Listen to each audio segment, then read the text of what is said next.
नमस्कार दोस्तों, स्वागत है आपका मेरे YouTube channel take info smart में। दोस्तों, आज हम लोग अध्ययन करेंगे प्रॉफिट एंड लॉस के कुछ महत्वपूर्ण प्रश्न जो कि आने वाले एग्ज़ाम में आपको बहुत ही मदद करेंगे आपके स्कोर को बढ़ाने में। यदि आप चैनल पर नए हैं तो चैनल को आप सब्सक्राइब कर लीजिए, जिससे कि आने वाली वीडियोज़ का आपको बेनिफिट मिलता रहे। आप मेरे चैनल पर विजिट करिए, वहाँ पर मैंने बहुत सारी वीडियोज़ अपलोड किया हुआ है, मैथ की, रीजनिंग की, साइंस की। उसे आप वहाँ से पढ़ सकते हैं, देख सकते हैं, जिससे कि आपको बहुत ज़्यादा फ़ायदा मिले एग्ज़ाम में। तो दोस्तों, यहाँ पर देखिए क्वेश्चन लिखा हुआ है, किसी वस्तु का अंकित मूल्य 200 रुपये है। अंकित मूल्य पर 12.5% का बट्टा देकर भी 25% का लाभ अर्जित किया जाता है। उस वस्तु का क्रय मूल्य क्या होगा? तो देखिए, समझने वाली बात यह है, आप हमेशा अपने दिमाग में एक बात बैठा लीजिए, ध्यान से सोच लीजिए, समझ लीजिए और याद कर लीजिए कि जो अंकित मूल्य होता है, अंकित मूल्य पर ही डिस्काउंट दिया जाता है। और यहाँ पर इस क्वेश्चन में तो अंकित मूल्य पर डिस्काउंट दिया गया है। बहुत सारे ऐसे क्वेश्चन होंगे वहाँ पर अंकित मूल्य नहीं दिया होगा, लेकिन आपको उसको किसी भी तरीके से समझ करके क्वेश्चन को सॉल्व करना होगा। तो ये जो है, जो मैंने भी बताया, हो सकता है कि आपको पहले से पता हो, अगर नहीं पता है तो भी आज से पता हो जाएगा आपको। अब देखिए इसमें होता क्या है, अंकित मूल्य 200 रुपये दिया हुआ है, 12.5% का बट्टा दिया जा रहा है। बट्टा मतलब होता है छूट, छूट को डिस्काउंट भी बोला जाता है, ठीक है। उसके बाद में 25% का लाभ भी मिल रहा है। तो लाभ का जो मतलब होता है, लाभ का कहने का मतलब मेरा ये है कि जो लाभ होता है वो हमेशा जो क्रय मूल्य होता है या जो खरीदी गई वस्तु का जो कीमत होती है, जिस पर कोई वस्तु खरीदी गई है। जैसे मान लीजिए आप मार्केट जाते हो और आपने कोई सामान जो है खरीदा। कोई सामान का मतलब ये है कि आपने एक नमकीन का पैकेट खरीदा और नमकीन का पैकेट 25 रुपये का था, लेकिन आपको 24 रुपये का मिला। तो आप जो अपना लाभ निकालेंगे, 25 रुपये का था, ठीक है, आपने 24 रुपये में ख़रीद लिया, तो जो आपका क्रय मूल्य हुआ वो 24 रुपये हुआ। और अब आप लेकर के आए वही पैकेट, आपने किसी और को 26 रुपये का बेच दिया, 2 रुपये आपने इसमें फ़ायदा कमा लिया। तो जो अपना आप परसेंटेज निकालेंगे, जो परसेंटेज निकालेंगे कि कितना परसेंट आपको फ़ायदा हुआ है, वो आप 24 रुपये पर निकालेंगे। मतलब कि 2 रुपये का प्रॉफिट हुआ है 24 रुपये पर। तो कहने का मतलब यही था मेरा कि क्रय मूल्य पर ही प्रॉफिट और लॉस निकाला जाता है। तो यहाँ पर देखिए लिखा हुआ है कि 12.5% का बट्टा दिया गया है। तो 12.5% को कैसे लिख सकते हैं ये आप देखिए। भाई 12.5% लिखा हुआ है, ठीक है। 12 दूनी 24 और एक 25, 25/100 इंटू 2। ये वाला 2 ले लिया और ये परसेंटेज वाला जो सिंबल था इसको यहाँ कर दिया। तो ये 25/200 हो जाएगा। 25 बटे आप जब यहाँ पर 25/200 करेंगे तो 25 से कम 25, 25 अट्ठे 200, 1/8 आ जाएगा। अर्थात 12.5% को अगर भिन्न में लिखेंगे तो 1/8 लिख देंगे। भाई 1/8 लिख सकते हैं। जब 1/8 लिख दिया, अब मुझे ये पता चल गया कि 1/8 हो गया 12.5% का मतलब, ठीक है। तो यहाँ पर ये जो है ये MP है, ये मार्क्ड प्राइस है, मतलब मार्क प्राइस है।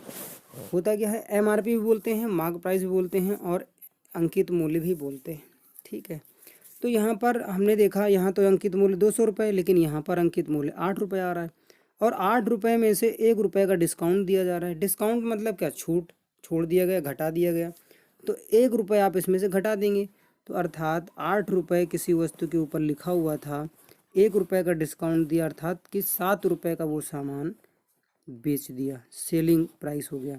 और ये हो गया मार्क्ड प्राइस हो गया, MP हो गया, ठीक है, MP हो गया। ये दोबारा से इसको लिख देता हूँ मैं, ये MP हो गया, ठीक है।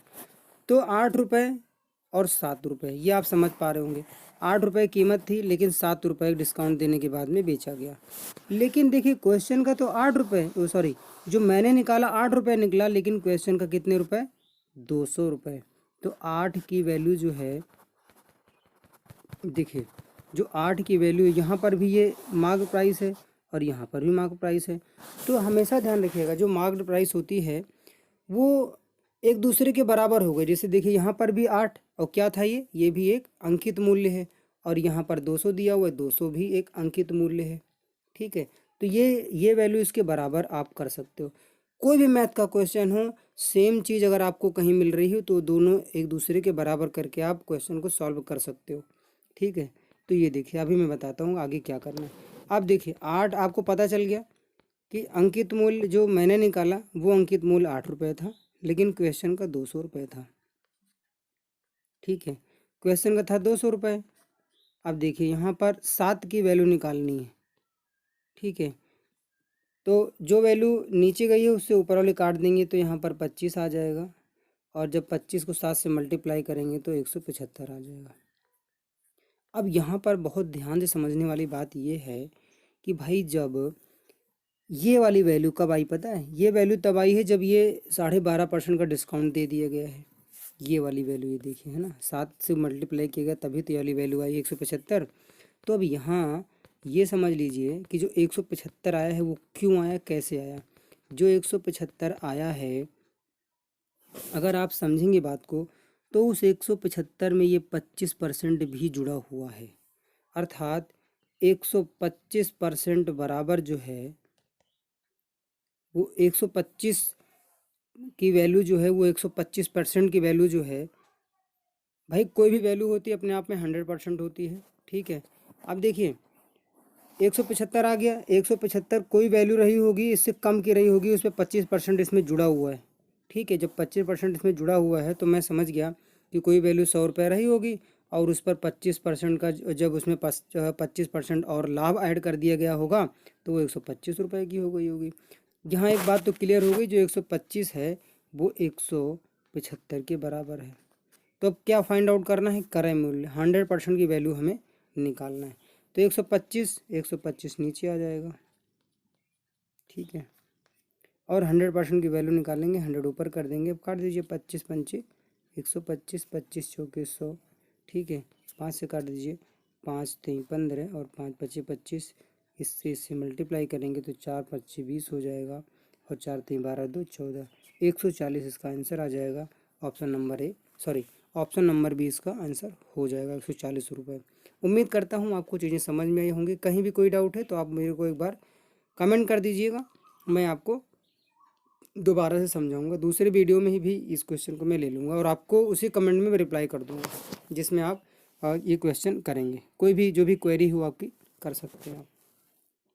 तो समझ सकते हो आप, मैंने जैसा बताया आपको कि कितना आसान वे है। बस थोड़ा सा आप ध्यान रखिएगा, जो भी बेसिक पॉइंट मैं बता रहा हूँ, जैसे अंकित मूल्य क्या होता है, सीपी क्या होता है। सीपी होता है क्रय मूल्य, या लागत मूल्य भी बोल सकते हो। ठीक है, लागत मूल्य में थोड़ा सा अंतर हो जाता है और कुछ नहीं होता है। जैसे मान लीजिए आप मार्केट गए हो, 11,000 का सामान लिया और घर तक लाने के लिए 1,000 रुपये भाड़ा भी लग गया, तो उसमें 1,000 और आपने जोड़ दिए, 12,000 हो गया, तो ये लागत मूल्य 12,000 हो गई। ठीक है, और बाकी क्रय मूल्य जैसे आपने 5 रुपये कोई सामान खरीद लिया है तो क्रय मूल्य हो गया है। ठीक है, उसमें और कुछ एक्स्ट्रा नहीं जोड़ा है तो क्रय मूल्य हो गया। एसपी होता है सेलिंग प्राइस होता है, विक्रय मूल्य, जिस पर कोई वस्तु बेची जाती है जिस रेट में। ठीक है, तो विक्रय मूल्य हो गया। जैसे आपने 5 रुपये का सामान खरीदा, 6 रुपये का बेच दिया तो विक्रय मूल्य 6 रुपये हो गया, तो ये विक्रय मूल्य होता है।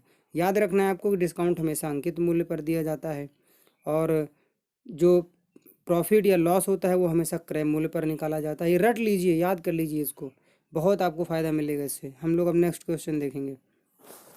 हर एक पुरानी कार खरीदता है और इसकी मरम्मत पर 3,000 रुपये खर्च करता है। यदि वह कार को 58,000 रुपये में बेचता है और 16% का लाभ कमाता है तो उसने कार खरीदने के लिए कितना भुगतान किया था। देखिए क्वेश्चन में क्या है, यहाँ पर ये 58,000 रुपये में जब बेचा उसने तो भाई 16% का लाभ तो ले लिया होगा ना, इसमें 16% ऐड करके लिया होगा, भाई ऐड तो कर लिया होगा। तो हम लोग कह सकते हैं कि मान लीजिए कोई चीज़ 100 रुपये था, मतलब कोई वस्तु थी 100 रुपये की थी, और उसमें क्या किया गया है, 16% का लाभ लिया गया है, 16% का। तो अगर 16% निकाला जाए 100 का, तो मैं करके बता रहा हूँ, 16 होता है। ठीक है, 100 का 16% निकालेंगे तो 16 रुपये हो जाएगा। तो अब देखिए, अब क्या हो रहा है, 116 हो गया भाई। देखिए अभी 116 हुआ ना, 100 प्लस 16 रुपये प्रॉफिट, 116 हो गया। लेकिन जब मैंने निकाला जब मैंने निकाला तो 116 रुपये, और क्वेश्चन में जब मैं देख रहा हूँ तो वहाँ पर तो 58,000 रुपये लिखा हुआ है। इसमें भी तो 16% ऐड किया गया होगा, जोड़ के लिया होगा, बेचा गया होगा। भाई कोई सामान जब बेचा होगा तो 16% जोड़ के तो उसको बताया होगा भैया आपको 58,000 का पड़ेगा, यही तो बोला गया होगा। हाँ बिल्कुल बोला गया होगा। तो देखिए अब एक चीज़ यहाँ समझ में आ गई कि 116 बराबर 58,000 के हो जाएगा। ठीक है, ये ध्यान दीजिएगा। तो अब क्या निकालना है, 100% की वैल्यू हमें निकालनी है। तो 116 यहाँ लिख देंगे, काट दीजिए। 2 पंचे 10, 2 अट्ठे 16, 2 पंचे 10, ये 50 हो गया। अब यहाँ 58 से 58 काटेंगे तो यहाँ 1000 बचेगा, और 1000 का इससे मल्टीप्लाई करेंगे 50 से, तो यहाँ 50,000 हो जाएगा। ठीक है, उम्मीद करता हूँ इतना आपको समझ में आ गया होगा। अब ये 100% की वैल्यू आई है, ये ध्यान रखिएगा। ठीक है, अब देखिए मैं और क्या आगे आपको बताना चाह रहा हूँ। ये लागत मूल्य है, इस 50,000 में ये 3,000 रुपये भी प्लस हैं। लेकिन यहाँ पूछा गया है खरीदने वाली वैल्यू क्या है, जिस पर ये खरीदा गया था। भाई मरम्मत के बाद 50,000 हुआ होगा ना, पहले तो 47,000 रहा होगा। 47 मतलब इसमें से 3 माइनस किया होगा तो पहले 47,000 रहा होगा। ठीक है, तो इसका जो आंसर होगा ऑप्शन नंबर बी हो जाएगा आंसर। तो उम्मीद करता हूँ ये क्वेश्चन भी आप समझ पाए होंगे। मैं फिर एक बार बता रहा हूँ, 50,000 रुपये टोटल वैल्यू आ गई उसकी। जो खरीदा, कोई सामान खरीदा, उसमें कुछ गड़बड़ी थी, उसको सही करवाया सामान को, तो उसमें सामान को सही करवाया, कंप्लीट करवाया, बेचने योग्य उसको बनाया, तो उसका जो खर्च आया वो 3,000 रुपये आया। तो वो 3,000 रुपये इसी में जोड़ दिया होगा, पहले से जुड़ा रहा होगा। तो जब वो 3,000 रुपये अगर मैं इसमें से माइनस कर दूंगा ये, तो उसके जो क्रय मूल्य रहा होगा, जितने में वो अनफिनिश्ड माल जो है ख़रीदा होगा, वो तो 47,000 रहा होगा। तो यही वो पूछा जा रहा है यहाँ पर, खरीदने वाला है ये, देखिए। ठीक है, तो 47,000 इसका आंसर हो जाएगा। नेक्स्ट क्वेश्चन देखेंगे। एक वस्तु को 144 रुपये में बेचने पर सुमन को 4% की हानि होती है। यदि इसे 168 रुपये में बेचा जाता है तो लाभ प्रतिशत कितना होगा। ठीक है भाई, देखते हैं। देखिए कोई वस्तु थी, उसकी कीमत थी 100 रुपये। ठीक है, अब इसमें क्या हुआ, 4% डिस्काउंट दिया गया। अगर आप 100 पे 4% का डिस्काउंट देंगे तो कितने रुपए में आप बेचेंगे उसे। 4% का डिस्काउंट, 100 का 4% 4 होता है। उम्मीद करता हूँ इतना आप निकाल लेंगे। ठीक है, मैं बता दे रहा हूँ कैसे होगा ये। 100 लिखेंगे आप, इंटू 4 करेंगे, फिर नीचे 100 लिखेंगे, 100 से 100 कटेगा, 4 बचेगा। तो इसका मतलब हुआ कि 100 रुपये पे 4 रुपये की छूट दी गई है। ठीक है, तो कितने में बेचा गया होगा सामान, 96 रुपये में बेचा गया होगा। ठीक है, हमारे अनुसार 96 रुपये का बेचा जा रहा है, और क्वेश्चन के अनुसार 144 रुपये का बेचा जा रहा है।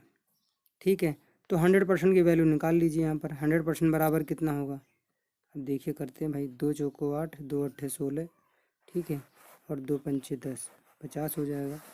फिर 2 दूनी 2 चौको 8, और 2 सत्ती 14, 2 दूनी 4। उसके बाद में 24 एकम 24, 24 तियाँ 72, और 5 इससे इसका मल्टीप्लाई होगा तो 150 आ जाएगा। अब यहाँ पर एक बात और क्लियर हुई कि 150 आया, यहाँ पर देखिए अभी 150 आया था, ये है ना। 100% की वैल्यू जो थी वो 150 रुपये थी। मतलब क्या था कि जो वस्तु खरीदी गई थी वो 150 रुपये में खरीदी गई थी, लेकिन वस्तु बेची कितने में गई है, जो वस्तु बेची गई है वो 168 रुपये में बेची गई है। तो 150 रुपये का सामान आप खरीद के लाए, 168 रुपये का आपने बेच दिया, कितने रुपए का लाभ कमाया है। तो इसका मतलब है कि आपने 18 रुपये का लाभ कमाया है। और वो कितने पे कमाया है, 18 रुपये का लाभ आपने 150 पर कमाया है। तो काट दीजिए, 3 पचे 15 हो जाएगा, और 3 छक्का 18 हो जाएगा, 5 दूनी 10 हो जाएगा, 12 इसका आंसर आ जाएगा। मतलब कि 12% जो है वो आपने लाभ कमाया है, या 12% लाभ इस क्वेश्चन के अनुसार इसका आंसर आएगा। तो नेक्स्ट क्वेश्चन देखेंगे। एक आदमी 2 घड़ियों को प्रति घड़ी 99 रुपये में बेचता है। एक घड़ी पर उसको 10% का लाभ होता है और दूसरी पर 10% की हानि होती है। उसको कितने प्रतिशत लाभ या हानि हुई। भाई देखिए, ऐसे क्वेश्चन का करने का सबसे बेस्ट मेथड मैं बताता हूँ। रेशियो मेथड तो बहुत अच्छा है, बट जो रेशियो मेथड है उसको हर जगह आपको अप्लाई करना नहीं है, क्योंकि उलझ जाएंगे आप। जो क्वेश्चन जिस तरीके से आसानी से होता है उसको उसी तरीके से आपको करना है। अब देखिए यहाँ पर पहले क्या हुआ है 10 रुपये, मतलब 10% का लाभ होता है, तो 10% को आप 1/10 लिख सकते हो। ये कैसे लिखा मैं बता देता हूँ। 10/100 लिखेंगे आप, 10 एकम 10, 10 दाम 100, 1/10 हो गया ये, है ना। इस तरीके से लिखा मैंने। अब देखिए भाई, ये तो पता चल गया 1/10, लेकिन यहाँ क्या हो रहा है, लाभ हो रहा है। तो कोई वस्तु 10 रुपये की रही होगी तो उस पर 1 रुपये का लाभ मिला होगा। मतलब है कि सीपी जो है वो 10 रुपये रही होगी, तो एसपी जो है 11 रुपये का हुआ होगा। अब यहाँ मैं क्या कहना चाह रहा हूँ, देखिए मैंने अभी बताया था ना, ओरिजिनल जो वैल्यू होती है नीचे वाली होती है, और कैलकुलेट जो होता है लाभ और हानि वो हमेशा सीपी पर होता है, मतलब क्रय मूल्य पर होता है। अब देखिए क्रय मूल्य यहाँ पर 10 रुपये है ये, और उस पर मिला लाभ 1 रुपये। जब 1 रुपये लाभ मिल गया तो कितने रुपए में बेचा होगा भाई? 10 रुपये का सामान 11 में बेचेगा तभी तो 1 रुपये का लाभ हुआ होगा, तो ये वाला एक इसमें ऐड हो जाएगा। ये देखिए मैंने यहाँ पर 11 लिख दिया। लेकिन इस केस में यहाँ पर देखिए नुकसान हो रहा है अब, तो इस केस में क्या होगा, 10/100 फिर लिख दीजिए, काट दीजिए, 10 एकम 1, 10 एकम 10 और 10 दहम 100, 1/10 यहाँ पर भी आ जाएगा। अब की बार इसका उल्टा होगा, अब की बार 1/10, ये ओरिजिनल वैल्यू है। देखिए जो लॉस लिखा हुआ है, लॉस का मतलब हुआ कि नुकसान। अगर 1 रुपये का नुकसान हुआ है तो इसका मतलब है कि मैंने जितने रुपए कोई सामान खरीदा उससे 1 रुपये कम में बेचा होगा। भाई 1 रुपये कम में बेचा, 10 रुपये का सामान 9 में बेचा होगा ना इसने, तो 10 रुपये का सामान था और 9 रुपये में बेच दिया होगा। ठीक है, तो यहाँ पर हमेशा इस तरीके से आप ऐसे ही लिख लीजिएगा जैसे मैंने लिखा है, और इनको आपस में दोनों साइड में आप जो एक साइड का है उसका मल्टीप्लाई करिए। आप अगर 10 से 10 को मल्टीप्लाई करेंगे तो 100 होगा, और 11 को 9 से करेंगे तो 99 होगा। अब एक बात देखिए, यहाँ पर ये समझ में आ रहा है कि 100 रुपये का सामान लाए थे लेकिन बेचा कितने का था, नहीं ये एसपी लिखा हुआ देखिए यहाँ पर। तो ये 100 रुपये का सामान 99 रुपये में बेचा है, तो कितने रुपए का नुकसान हुआ है, 1 रुपये का। और 1 रुपये का नुकसान किस पे हुआ है, 100 पे। तो 100 का 1 रुपये कितने परसेंट, 1% होगा। तो 1% अगर जब हुआ तो ये नुकसान हो जाएगा, और इसमें आंसर जो जाएगा वो हो जाएगा आंसर नंबर ए, इसका ऑप्शन हो जाएगा। ठीक है, तो 1 रुपये की इसमें हानि होगी। तो दोस्तों बस आज इस वीडियो में इतना ही। उम्मीद करता हूँ वीडियो आपको पसंद आया होगा। वीडियो को लाइक करिएगा, शेयर करिएगा, चैनल को सब्सक्राइब करिएगा, और बने रहिएगा आप मेरे YouTube channel take info smart के साथ। दीजिए मुझे इजाज़त, मिलता हूँ मैं आपको नेक्स्ट वीडियो में नेक्स्ट कंटेंट लेकर के। नमस्कार, धन्यवाद।